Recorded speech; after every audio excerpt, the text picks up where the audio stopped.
मंत्र है, हमेशा याद रखना। या तो जो आपको पसंद है उसे पालो, या जो पा चुके हो उसे पसंद बना लो। जीवन का 2 गुरु मंत्र हमेशा याद रखना। या तो जो आपको पसंद है इतनी कड़ी मेहनत करो कि उसे पालो, या फिर जो मिला है उसे ही अपनी पसंद बना लो। बात समझ में आई?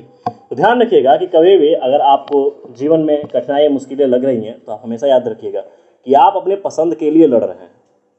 तो पसंद के लिए लड़ने के लिए परिवार से लड़ना पड़ता है, तब जाके कहीं नीट की तरफ आगे बढ़ना। कहा तुम जो सच सोच रहे हो तुम लोग क्या सोच रहे हो? तुम लोग कुछ और सोच रहे हो क्या? जो मैं सोच रहा हूँ वही सोच रहे हो, सही है। चलिए, हाँ अच्छा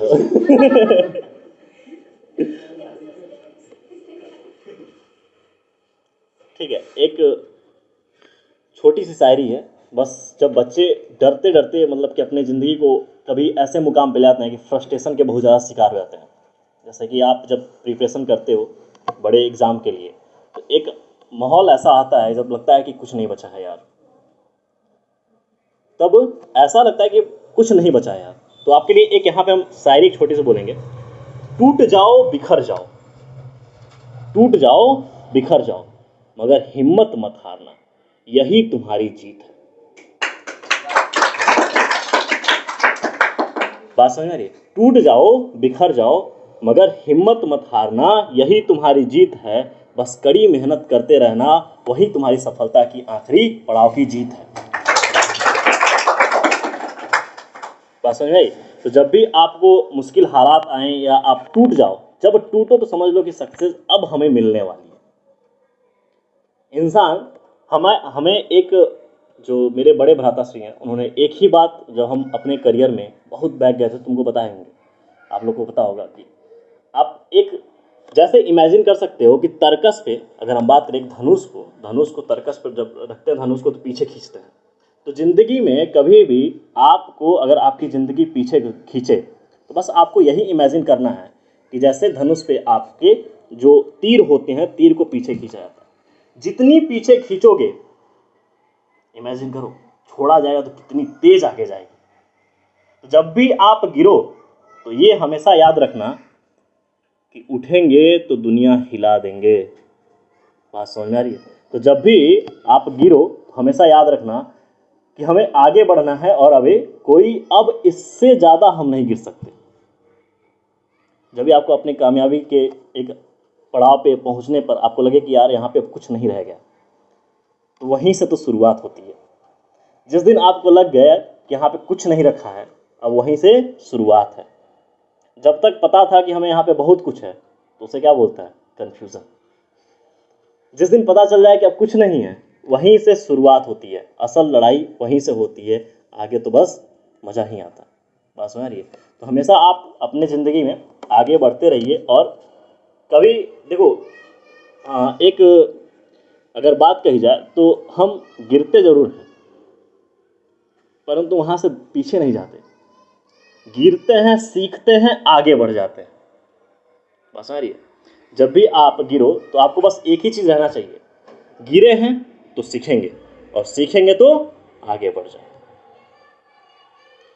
जब भी आपको एग्ज़ाम आने वाला है, बोर्ड का एग्ज़ाम होने वाला है, किसी को पता नहीं कि किसका क्या होने वाला है। किसी को पता है क्या कि कौन यहाँ पे टॉप कर जाए, कौन यहाँ पे किसका नंबर क्या है? किसी को पता नहीं है। लेकिन जो भी आएगा उसको स्वीकार करेंगे और हर रोज़ मेहनत करके अपनी ऊंचाई का उड़ान भरेंगे। वहाँ पे ये नहीं हो जाएगा कि हम वहाँ पे उसको एक्सेप्ट करके बैठ जाएं। निरंतर कोशिश करेंगे और बड़ी ऊंचाई को छूने का एक उड़ान भरेंगे। अभी हमारे पास ज़िंदगी में बाबू, हम एक चीज़ जब अचीव कर लेते हैं तो हमारे पास वहाँ पे स्थिरता नहीं होती है। वहाँ से और सीखना है और आगे बढ़ना है, क्योंकि एजुकेशन और माँ सरस्वती विद्या जो है उसका कोई अंत नहीं है। जब तक पढ़ो तब तक लगेगा कम है, मरने के अंत तक तुम्हें लगेगा कुछ ना कुछ सीखना बाकी है। तो कभी घमंड नहीं होना चाहिए। अगर तुम में घमंड आ जाए तो एक बार शमशान घाट पे जाना, तुमसे बहुत तीरंदाज वहां पे खाक पे पड़े। बात आ रही है? तो एजुकेशन विद्या, विद्या में एक लैंग्वेज बोला गया है, विद्या ददाति विनयम। विद्या क्या देती है? विनम्रता देती है। जब भी कोई कुछ बोले तो सहज रूप से सुनना होता है, ना कि वहाँ पे अड़ जाना होता है। तो कभी भी हमेशा आपने ध्यान रखिएगा कि विद्या की वजह से हमें विनम्र बनना है, लड़ना झगड़ना नहीं है, किसी से कोई ज़्यादा हमारा ताल्लुकात नहीं है। अगर वो पढ़ने के लिए पढ़ने वाली बातें बोल रहा है तो हम ज़रूर उसके साथ रहेंगे, परंतु अगर वो बेकार बात बोल रहा है तो हम कहेंगे तुम अपने रास्ते और हम अपने रास्ते। बात सुनिए, क्योंकि उड़ान भरने के लिए आप आगे बढ़ते जाओगे, दोस्त हजार बनेंगे, लेकिन उसमें कई ऐसे दोस्त होंगे जो आपको मोड़ से भटका देंगे। आपको ये ध्यान रखना है कि हमें वह दोस्त बनाना है कि जो हमें अपने ट्रैक पे हमारे साथ वो भी चले और हम उसके कंधे और वो हमारे कंधे एक साथ जोड़कर हम आगे बढ़ सकें, तब जाके तरक्की मिलती है। अगर आप दोस्त हजार बना लिए और डिस्ट्रैक्शन हो गया तो बाबू कोई नहीं संभाल सकता। गार्जियन भी यही कहते हैं कि दो ही, हमेशा एक बच्चे का, एक किसी भी सक्सेसफुल इंसान का दो ही दोस्त होता है, दो ही राज है। एक तो पहला गुरु और दूसरा उसके साथ पालन पोषण वाला दोस्त या पारिवारिक दोस्त। कौन ऐसा है कि जो उसे हमेशा मोटिवेट करता है कि तुम आगे बढ़ो, तुम्हारी डिस्ट्रैक्शन को फोकस करता है। घोड़ा देखो, घोड़े के दोनों तरफ लगता है। क्यों लगता है? कि वो इधर उधर ना भागे, एकदम फोकस रहे। नहीं तो गाड़ी इधर से आएगी तो गाड़ी को देख के उसके अंदर इतना ज़्यादा इमेज बन जाएगा कि वो इधर भागने लगेगा, और जैसे भागेगा पलट जाएगी भैया। इसीलिए घोड़े के फोकस होने के लिए दोनों तरफ उसके कान पे कनपट्टी लगाया जाता है पूरा ऐसे करके कि वो फोकस रहे। तो जिंदगी में अभी गुलाब को प्यार मोहब्बत हो चुका है तो इसमें क्या ही कहा जा सकता है, परंतु बाबू ध्यान रखना, वो छोड़ेगी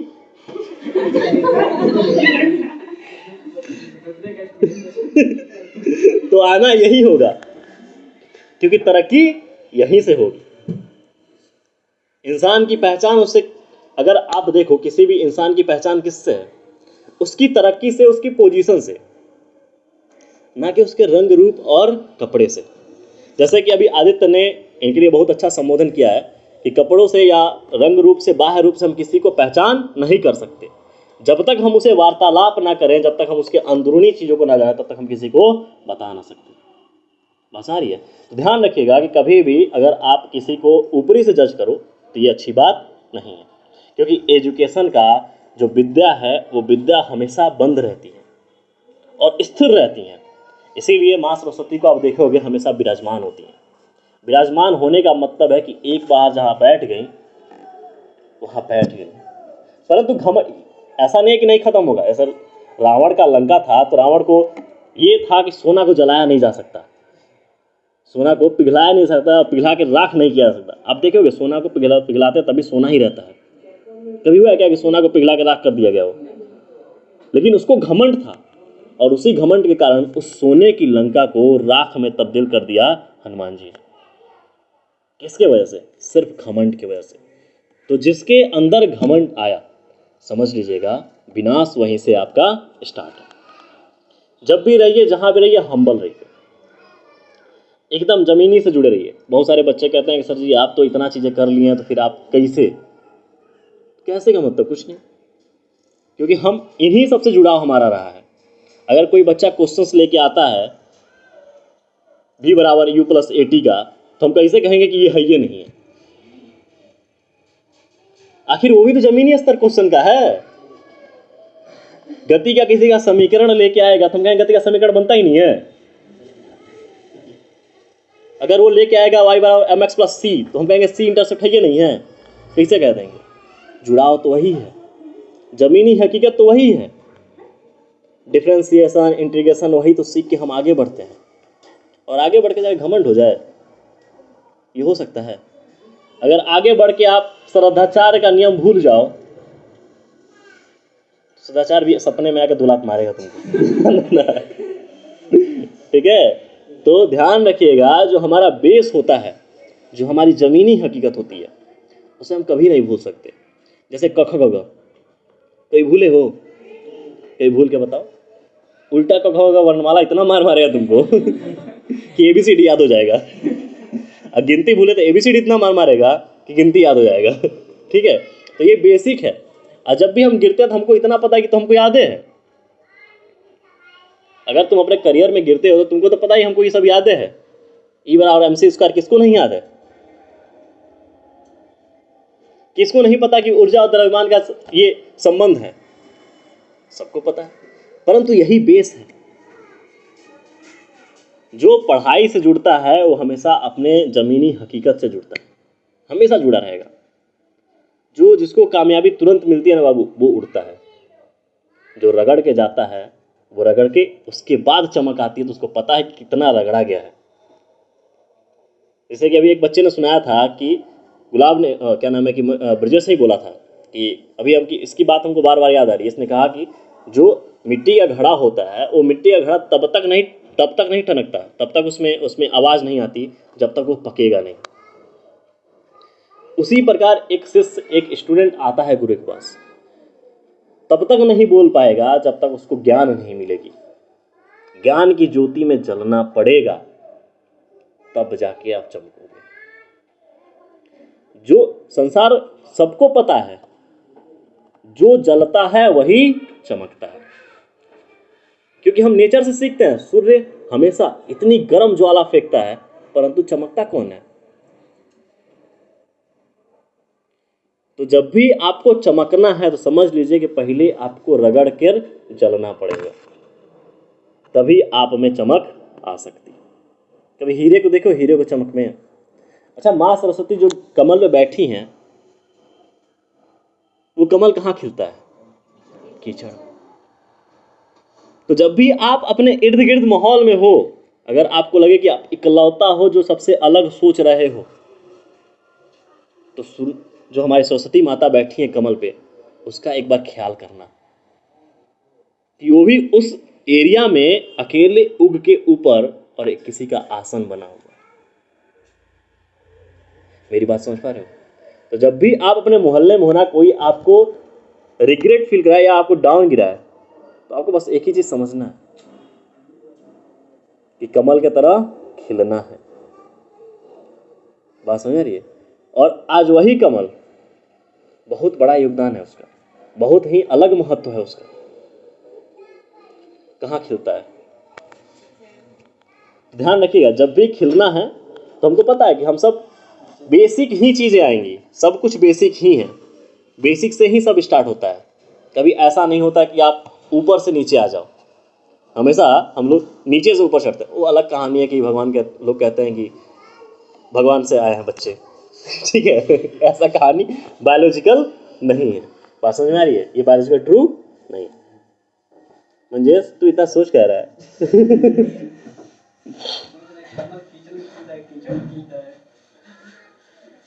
कमल कीचड़ में खिलता है कि कीचड़ में कमल खिलता है? बात वही है। बात वही है। बात आ रही है? तो ध्यान रखिए, अपने जीवन में कभी भी आपको अपने एजुकेशन के प्रति आपको थोड़ा सा झुकाव लगे तो आप जरूर अपने या तो जो आपके सहपाठी हैं उनसे जो आप रिलेट कर पाते हो या लगता है कि यार ये हमसे बेहतर है, उनसे संबंध बनाए रखिए। मतलब कि उनसे बातचीत करते रहिए, क्वेश्चन डिस्कस करिए। डिस्कस करने से जितना बार तुम डिस्कस करोगे उतना ही बार उसमें एक थॉट प्रोसेस और क्रिएट होता जाएगा कि इस क्वेश्चन को हम कैसे मैनिपुलेट और कर सकते हैं, एग्जामिनर कैसे और तोड़ सकता है। बस आ रही है? क्योंकि अभी तक का क्वेश्चन फ्रेम करना मुश्किल सा एक चैप्टर से करीब हम कह सकते हैं 150-200 क्वेश्चन फ्रेम हो सकता है सीरियसली, लेकिन उसको बार बार तोड़ मरोड़ के हम 500 बना सकते हैं। अगर एक लैंग्वेज हम कह रहे हैं कि उस लैंग्वेज को कॉपी नहीं करना है, वो फॉर्मूला कॉपी नहीं करवानी है, तो ऐसे क्वेश्चन मात्र 100-50 बन सकते हैं। लेकिन उस लैंग्वेज को तोड़ दिया जाए तो वही फॉर्मूला फिर से पुट होगा, वही फॉर्मूला फिर से लगेगा। लेकिन क्या गया इसमें? कहानी को तोड़ दिया गया। अब तुम कहानी पढ़ोगे ऐसे लगेगा कि ये तो नया लग रहा है फ्रेम, लेकिन फॉर्मूला वही लगाना। तो जब आप डिस्कस करते हो तो आपको समझ में आता है कि कहाँ से ब्रेक हो रहा है, कितना ये क्वेश्चन को कितनी प्रकार से और बोला जा सकता है, इसमें क्या कहानी और रखी जा सकती है। फॉर्मूला वही लगना है, रिजल्ट वही निकल के आना है। बस आप अपने दिमाग को फोकस कर लीजिए। उस घोड़े के तरह जो घोड़ा अपना स्ट्रेट गोल देखता है कि हमारा मालिक अगर यहाँ से खड्डा से निकला तो हमको पनियावा या भुजौली में जाके अगर घोड़ा इधर दौड़ा मालिक वहीं हमको चारा देगा, तो उसका फोकस होता है कि जैसे वहाँ पहुँच जाएंगे वहाँ रुक जाएंगे। फिर रुकता है किस लिए? अपना आहार लेगा फिर दौड़ना चालू, क्योंकि उसे पता है कि बिना दौड़े कुछ मिलेगा नहीं। बैठाया किसको खिलाया जाता है? गधा को। लेकिन उस गधे से भी इकोनॉमिकल इंपॉर्टेंस बहुत ज़्यादा है उसका, क्योंकि पूरा बोझ उसी पे डाल दिया जाता है। अब आपको सोचना है कि जीवन में क्या बनना है। दोनों का अलग अलग इंपॉर्टेंस है। वो इकोनॉमिकल और ये अपनी स्फूर्ति के कारण जाना जाता है कि उस पर सामान ढोते हैं, ढोते से 2-4 पैसा आता है। जो भी गधा पालता है 2-4 पैसे पाता है उसके ऊपर सामान ढो के। लेकिन जो घोड़ा पालता है वो रुतबा से पालता है, क्योंकि जानता है कि इसकी जो स्फूर्ति है बहुत तगड़ी है, उससे कहीं गुनी है।